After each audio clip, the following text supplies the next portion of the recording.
Well, we are honored to have the Vice President of the United States join with us here this evening. On Sunday night, actually Sunday afternoon, as I was driving from Austin, Texas over here to meet firsthand with the families of the victims. It was at that time that I received a telephone call from the President of the United States, where early in this horrific event, he wanted me to be sure and convey to the people of Texas that he was thinking about Texas, he was thinking about Sutherland Springs, and he wanted them to know that he and the United States of America will be here by their side to the very end. And a couple of days ago, I received a telephone call from the Vice President saying that he wanted to be here, look these people in the eye, and let them know how much he and the entire cabinet and the entire administration support these Texans who've gone through trying times. I did have the ability to speak with them on Sunday night in the community center, and I could see through both their tears and the hugs and the handshakes and through the candlelight vigil that these are people who are well grounded in their faith in God. They've been through a trauma that few people will ever experience in their lives, but they're coming through it because they're guided by the strongest power that exists, and that's the power of God. We had the privilege of visiting with some of the victims at the hospital moments ago, one of whom was shot in the back and was injured in his vertebrae and spinal cord exactly where I was injured. His mom and I shared hugs and talked about the future. I said, you know, one day he may grow up to be governor. The reality is that, yes, there have been tremendous tragedies, and there have been remarkable Texans who are flanking us right now, who've stepped up in a time of challenge. But we're showing, just as we did in the aftermath of Hurricane Harvey, when Texas faces a tragedy, Texans come together and respond profoundly. And I'm very, very proud of our fellow Texans.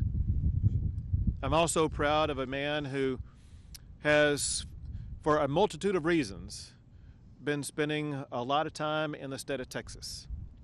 He's a man who knows Texas, who cares about Texas, and is here to speak on behalf of the United States, and that is our tremendous Vice President, Mike Pence.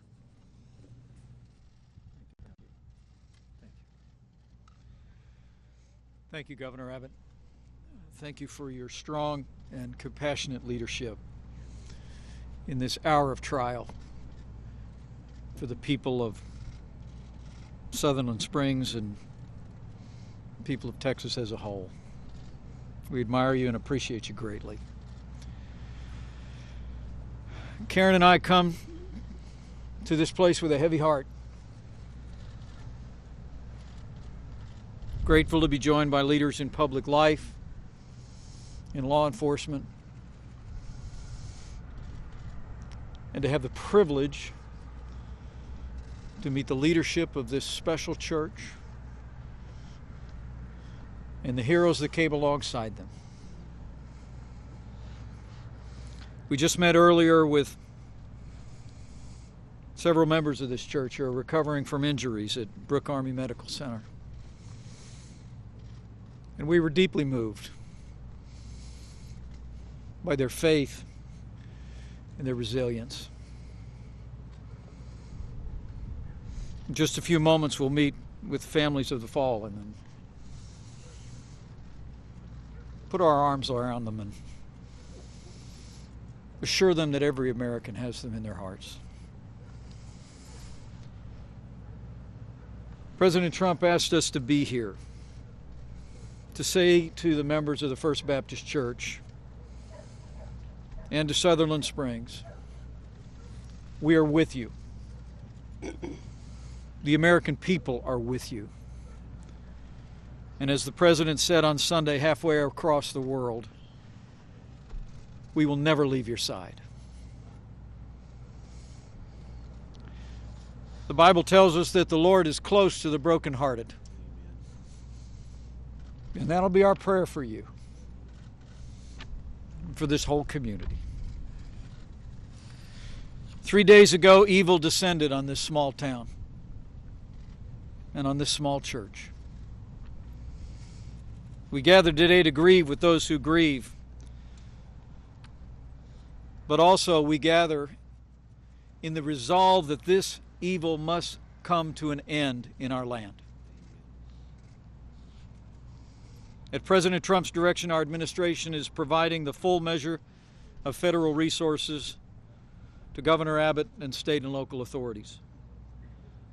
The Attorney General has informed me that there's already more than 100 FBI personnel working on the case here in Texas. We now know it was a crime that the assailant was ever able to purchase a firearm in the first place. He lied on his application, had a history of mental illness, and there were bureaucratic failures. I'm informed by Secretary Heather Wilson that the Air Force is moving aggressively to review why this error occurred. And that review will be completed in days, not weeks. I can also report that the Department of Defense is conducting a review of its own to ensure that the National Crime Information Center has the most up-to-date information on every branch of the armed forces. We will find out why this information was not properly reported in 2012. And we will work with leaders in Congress to ensure that this never happens again. So we're here to express our deepest sympathies, our resolve, but we're also here to express our admiration for a special community of faith. Standing in this place is very humbling to me. Every American has been inspired by the heroes of Sutherland Springs. The first responders, law enforcement, the medical professionals, many of whom we met today, whose swift professionalism saved lives. And the two Texas heroes, who I know don't consider themselves heroes, who we had the privilege to meet on this street where they confronted, fired on, and chased down the assailant. These two brave men undoubtedly saved lives. But I must tell you, I think Karen and I are mostly inspired by this community of faith. Pastor and his wife are with us today, others that we met at the hospital, and some who are no longer with us.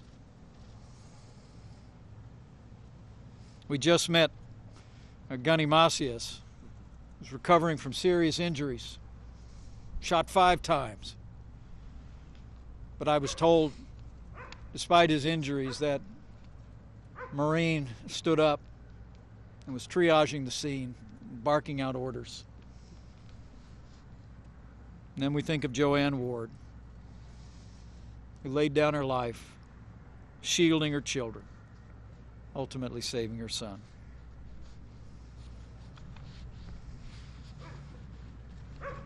Faith is stronger than evil. And the faith of this community is inspiring the nation. No attack, no act of violence will ever break our spirit or diminish the faith of the American people. So I'm here as Vice President to ensure that the full resources of the federal government are being brought to bear in support of the investigation and in support of these precious families that have suffered so grievously here in Sutherland Springs. But we'll also be here tonight for a prayer vigil at the local high school. And I would encourage every American looking on,